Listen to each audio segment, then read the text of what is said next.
Okay, stats. This is the second part of the review for Chapter 9.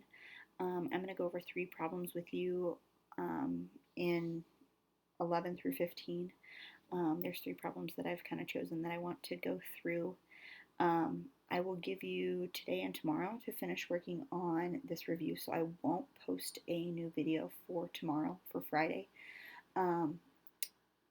But if you have any questions, make sure that you get a hold of me somehow.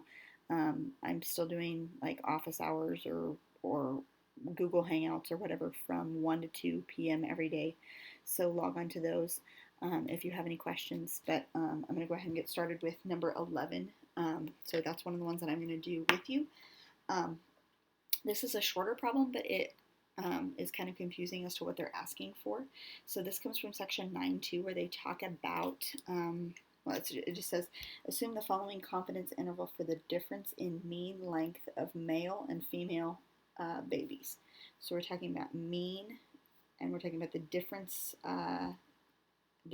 of the means, okay? So what I want to kind of do first is if we set this up as a null and alternative hypothesis, we're talking about the lengths of the babies at birth was constructed using independent simple random samples. Independent means, or independent is why, the reason why I know that we're going from section 9.2, okay? And so we're basically looking at the mean birth weight of males and females, okay?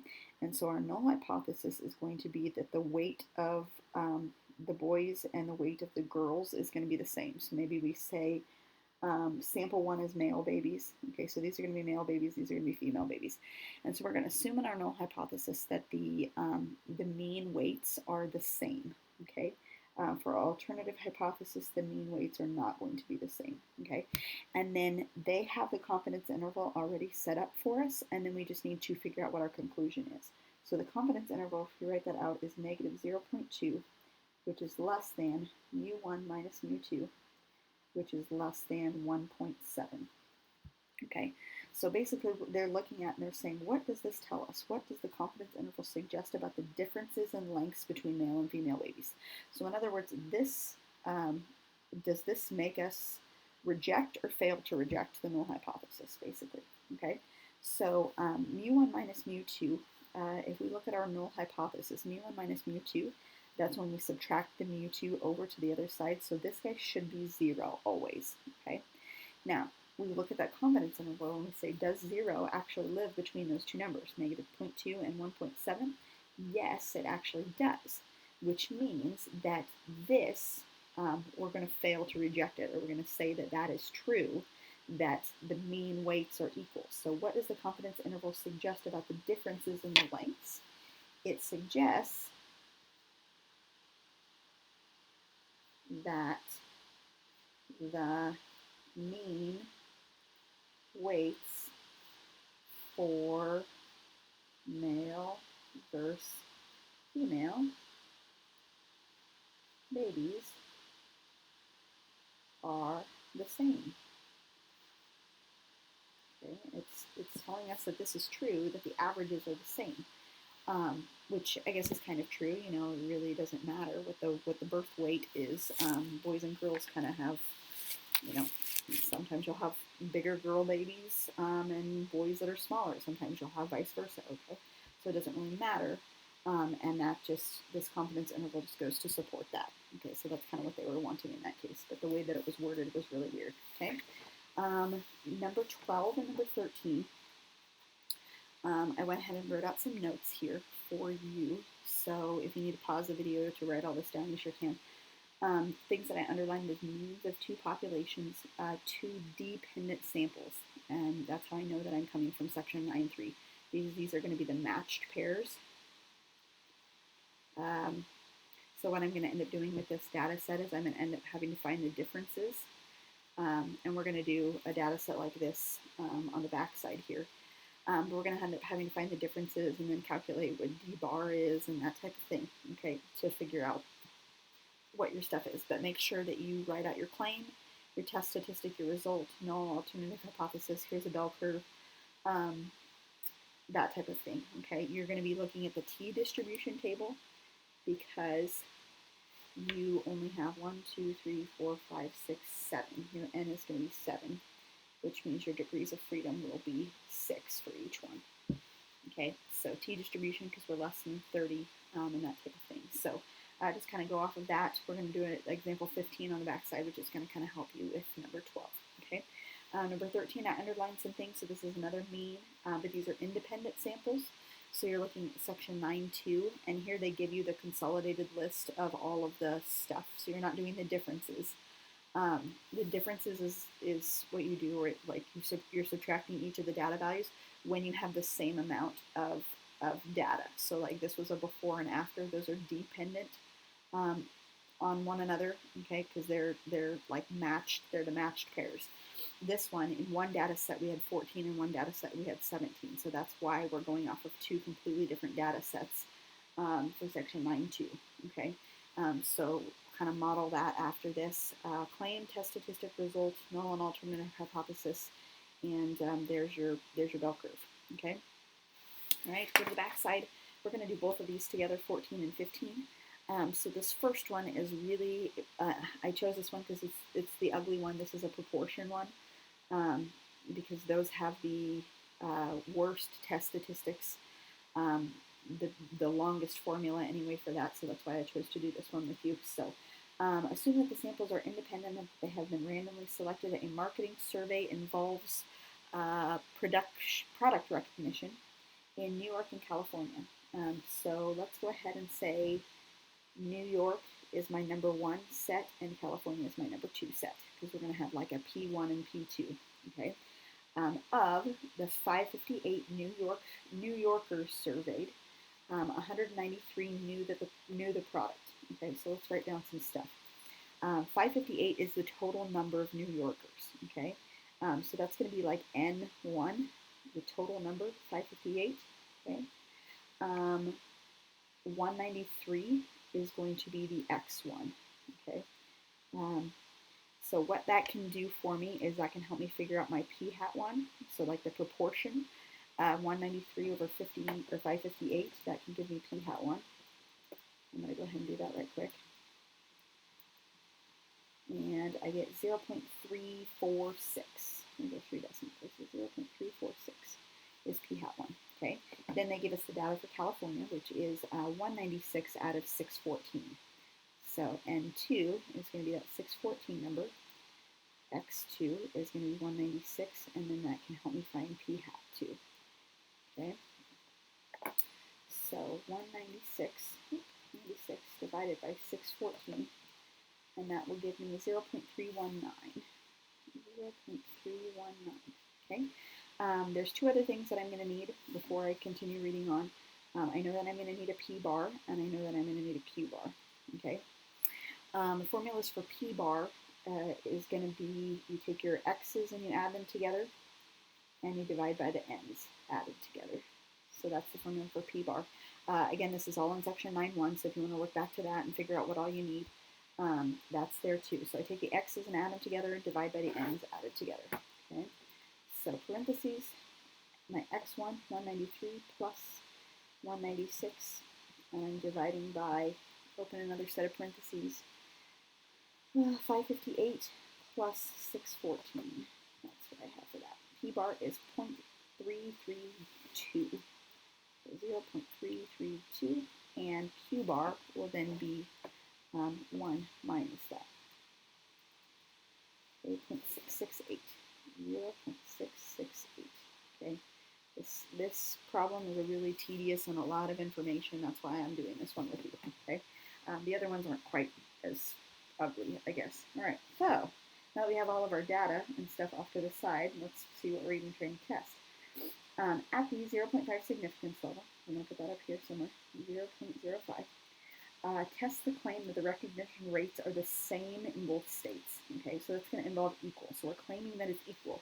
But then we have to determine, like, what's equal? What are we even testing? Okay, this is proportions. So we're testing that P1 is equal to P2. Okay, and again, P1 corresponds to New York, P2 corresponds to California. So we're testing that those proportions are the same. This means that we're going to go with the null hypothesis. So P1 equals P2. and P1 is not equal to P2. Okay, our bell curve is going to be two-tailed with 2.5%, 2.5% in each one, okay, because we're splitting that 5% of the two pieces, and then we have a 95% here, okay. All right, so yeah, let's go ahead and do our test statistic, which is the ugly, ugly, ugly part. I'm going to get my formula out so that I have it right beside here, okay? And this is the formula that I'm going to use. So I'll put that all kind of on the same page. This part, again, is 0. So our test statistic, we have z equals. This first part, p hat 1 minus p hat 2. So p hat 1 was 0.346 minus 0.319. Okay, and then I really have minus 0 in the end there, but that's not really doing anything. Okay, and then I have square roots of all of this ugly, nasty junk here. P bar, 0.332 times 0.668. Same thing here, 0.332 times 0.668. And then I have N1 and N2 on the bottom.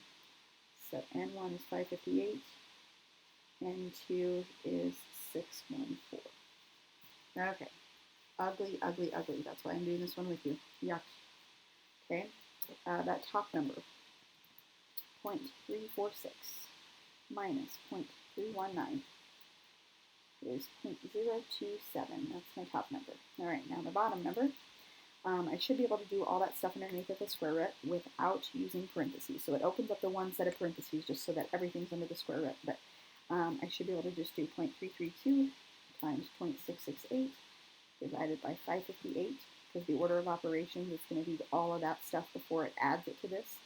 0.332 times 0.668 divided by 614. Okay, then I just close my set of parentheses at the end, and my bottom number is 0.0275, let's say. All right, so 0.027 divided by 0.0275, and I get 0.98, well, 0.98, that's where I'll stop because we're doing a z value here, okay? So that's my z-score, 0.98, okay? All right, last thing before we come up with a conclusion.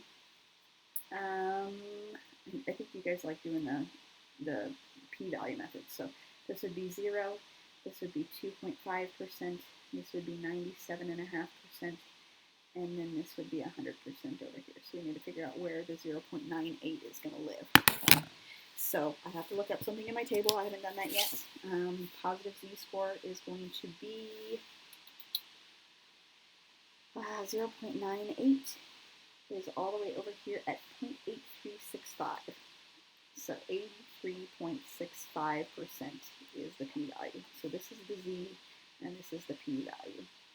Okay, that's how I'm going from one to the next. And then we just look at our number line here, 0, 2.5, 97.5, and 100. Where does the 83% going to live? Another color out for this one. He's going to live in here in the clear, okay? Which means that we're going to fail to reject this guy. So I'm going to put that somewhere here. Fail to reject, which means the claim is valid because the claim goes with that guy. Okay, claim is valid. So basically they're saying that the proportions of New York and California are the same. They're equal to each other, okay, by saying that. All right, so there is that, okay? That was super, super, super ugly. I think that's the only really, really terribly ugly one, or the only proportional one that you have to do out of those last 5 problems. 15 I want to do with you, and this one's going to be really similar to number 12.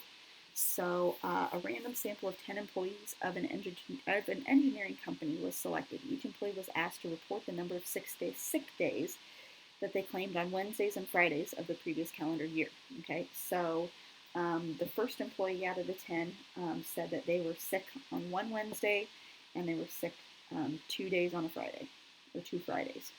1 day on a Wednesday, 3 days on a Friday, 0 days on a Wednesday, 1 day on a Friday, okay? And so what they're kind of trying to like come up with is, are people typically sick or calling in sick more often on Fridays than they are on Wednesdays. Okay, well, why would they do that? Probably because they're not sick and they just want a 3-day weekend, right? So they're trying to figure out if there is a trend there, because probably what's happening is these people are not actually sick and they're actually just wanting a 3-day weekend. So she claimed on Wednesdays and Fridays of the previous calendar years. Use this information to test the employer's claim that more employees call in sick on Fridays than on Wednesdays. Use a significance level of 0.05. Assume the difference between Wednesdays and Fridays sick days count is normally distributed. Okay, so our claim, we're claiming that more employees call in sick on Fridays than Wednesdays. Okay, so that's let's call Wednesdays our well, this in this case it's going to be mu1. Okay, because it's the average. We're doing averages here, and this guy's going to be mu2. Okay, so more on Wednesdays than on Fridays. This is going to be that mu1 is going to be greater than mu2. Okay, so more on Wednesdays than on Fridays, that's greater than. This one is going to be that mu1 is equal to mu2. Mu1 is not equal to mu2, which means that mu1 is probably greater than mu2, and our claim is actually, in this case, going to go with the alternative hypothesis. Okay. While we're on that note, this will just be a one-sided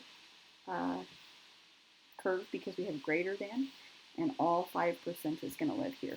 Okay, so basically this is going to be 90% in the middle. If we imagine that there's an imaginary 5% over there, 90% will be in the middle.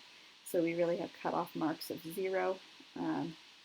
This will be 95% and 100% if we do that p-value method. Okay. All right, so what we need to do here, this is going to be from section 9.3. These are the matched pairs. We need to take and put this on a spreadsheet. Like I did here, I have Wednesdays, Fridays, and then I have the difference between them. Okay, let me make this shorter here. Difference between them. So when I'm doing the differences, I just want to take the first one and subtract the second one. So I'm just saying take that first cell and subtract that second cell. Well, 1 minus 2 is going to be just -1 like they have here. Okay, and then what I'm going to do is I'm just going to autofill that formula down. Let's get him centered if we can. Center, and we'll make it a little bigger so we can see that. Okay, so there's my differences. Okay, all right, so let's go to my section 9.3, and let's see what all we need for our test statistics formula. 9.3, this is what we need. Okay, let's go over here. Okay. 9.3, we need, for our test statistic, we need t is equal to, we need d bar minus 0, so we've got something minus 0 over the standard deviation of the differences and the square root of n. Square root of n. There are 10 people here, so n is going to be 10. You can't see what I'm doing right now. Sorry, I'm trying to zoom out. Okay. So this is my test statistic. D bar we don't have, minus 0.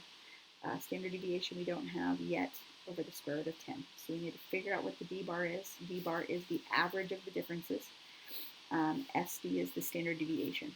Okay, so I'm going to go here, and I want to find the average of these guys, and I want to find the standard deviation of these guys. So I'm just going to label them to the left. All right, so equals AV, average of these guys, and standard deviation equals ST. And I want to do standard deviation of those guys also. Okay, so there's what we have. All right, so I'm going to plop those numbers in here. Maybe write them off to the side over here also.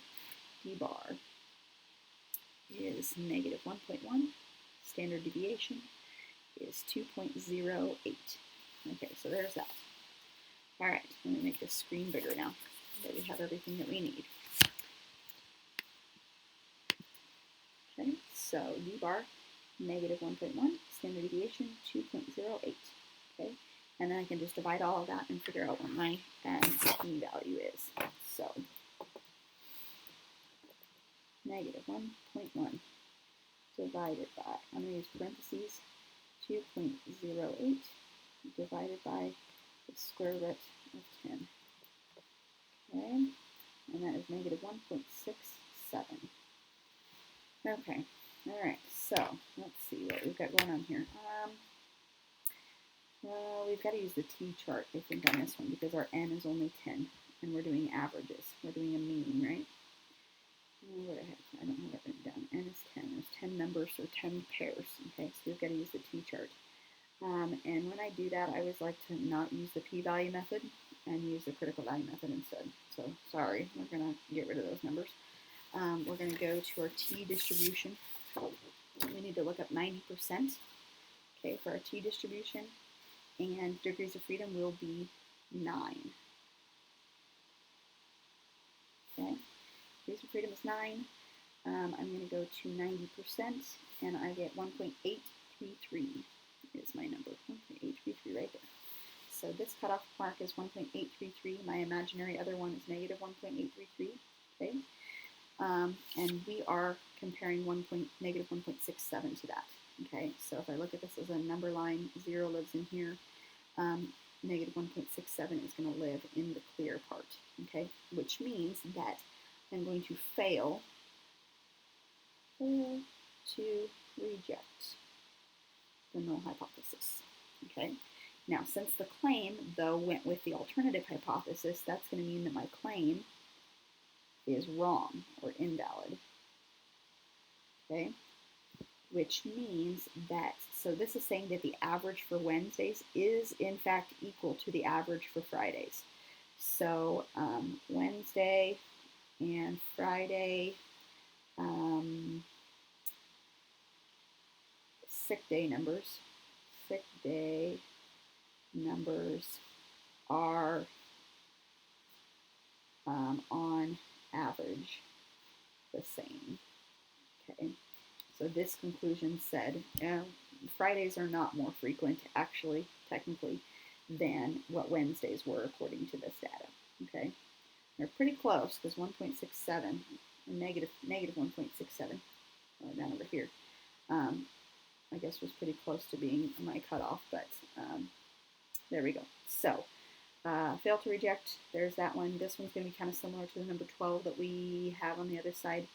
You know, this is a lot of work, some of this. That's why I'm giving you quite a few days to do this.